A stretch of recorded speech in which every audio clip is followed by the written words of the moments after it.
drug party that night? No, there was no drug party. There was no leaving during the middle of the night.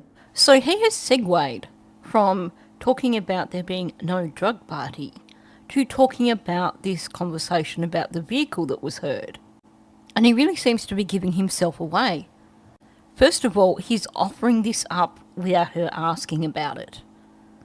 But also, the fact that this is what he segues into when she mentions that night shows us that this is a topic that he is particularly sensitive about. Which of course comes as no surprise because it is something that he has really, really fought against.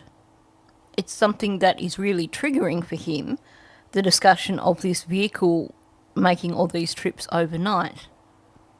To me, that says, yeah, it definitely happened because he is so sensitive over it. He wants to squash it. He tried really hard to discredit Brad and Justin. And of course, if anyone comes out and tries to discuss the topic, you can guarantee that either Daniel or one of his many drones is going to come out and gaslight whoever it is that brings it up. Of course, for me, the association between drug use and these overnight trips for wherever the vehicle was going is a bit concerning because it certainly makes me think that drug use may be part of what happened to Lily and Jack in terms of the catalyst for what happened.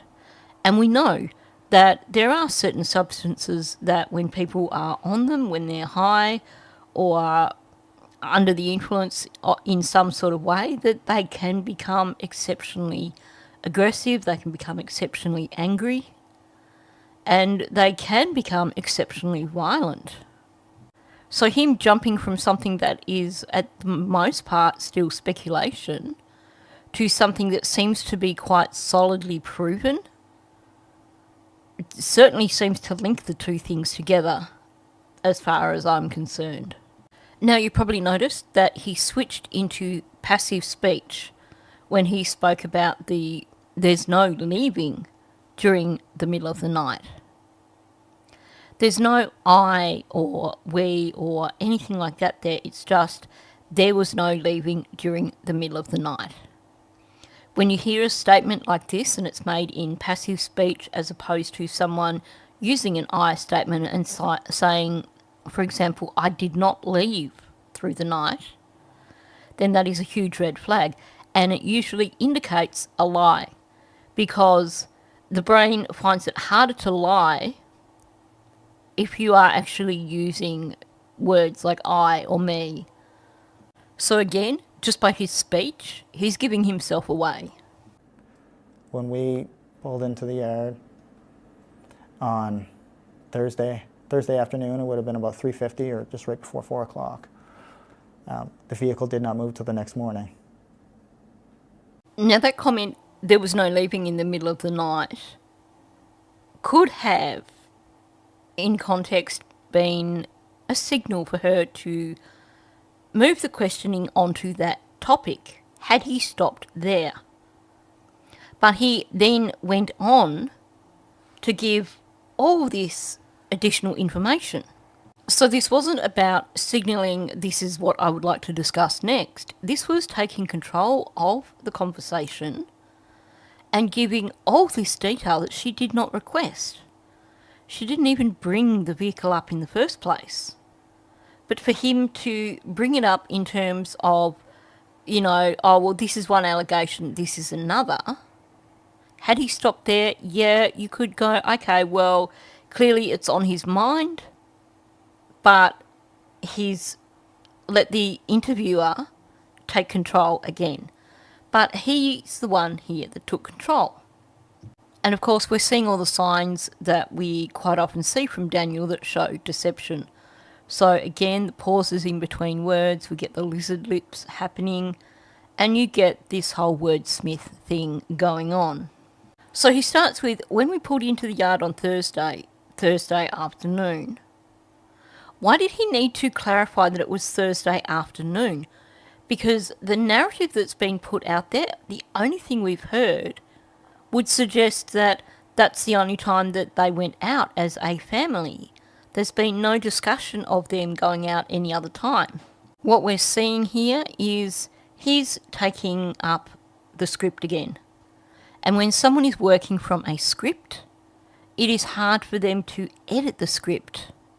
So in his brain, the way the script goes is it starts with them arriving home Thursday afternoon. And then we're going to hear the continuation of the script from there. So this wasn't about offering clarification for the listener. This was about getting himself back into the script. This was about finding where in the script that he wanted to start his story. Again, his times aren't overly accurate. He says 3:50 or just before 4 o'clock. Well, 3:50 is just before 4 o'clock, doofus. And then there's this audible intake of breath and, of course, the lizard lips. So we know that what's coming is going to be a lie. And we get the stall first, the So he's trying to think of how to word this. You'll notice that once again we've got the increased blink rate happening. And he comes out with, the vehicle didn't move till the next morning. Again, he's challenging her while he says that. So as he's saying the next morning, he is glaring straight at her. It's not the same as these looks that he was doing in the past, where he was kind of doing this sideways glance at his audience to check that they were buying his story. This is a really challenging kind of glare. Don't question me on this. This is my story. You have to accept it. Note he refers to the vehicle. Now, he's established what the vehicle is by saying that they pulled into the driveway just before 4 o'clock. And we know that the vehicle that pulled into the driveway just before 4 o'clock was Malaya's vehicle. So he's basically avoiding telling the truth here by switching the narrative to talking about Malaya's vehicle and not referring to any other vehicle.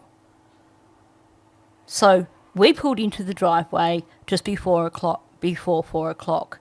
You all know that we pulled into the driveway in Malaya's white SUV. So now, having established that's the vehicle that I'm talking about, I'm now going to say the vehicle did not move till the next morning. You're going to think that I am saying that I didn't go anywhere after that. No vehicles left the property. But that's not what he's saying. He's saying Malaya's vehicle didn't leave till the next morning.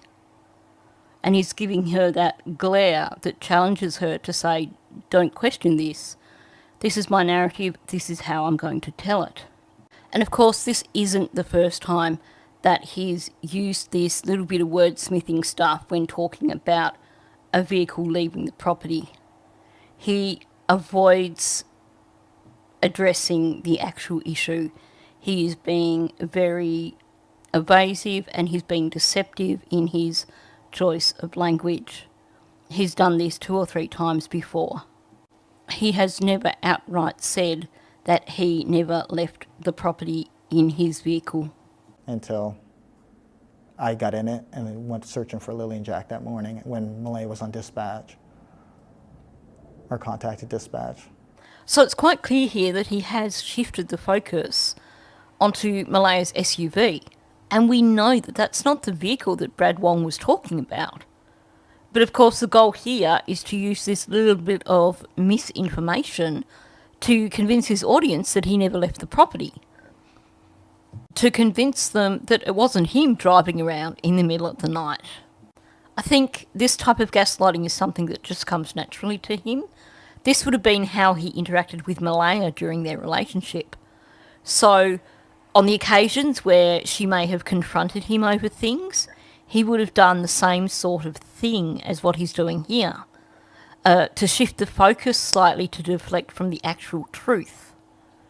So here he's shifted the focus to Malaya's SUV not having left the yard after they returned home on Thursday, to make it look like he is in fact saying that Brad Wong's story and Justin's story are wrong, and that he never went out doing those trips in the early hours of the morning. So he's essentially trying to convince his audience that he is saying, yeah, no, it wasn't me, I didn't do it, even though what he's done is actually deflect and introduced Malaya's vehicle when all of us know that that's not the vehicle that was discussed.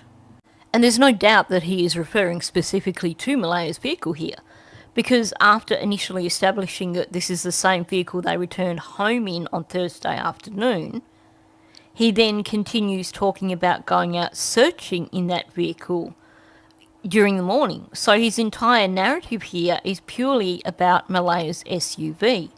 There's no other vehicle contained in this discussion. There's no reference whatsoever to his own vehicle.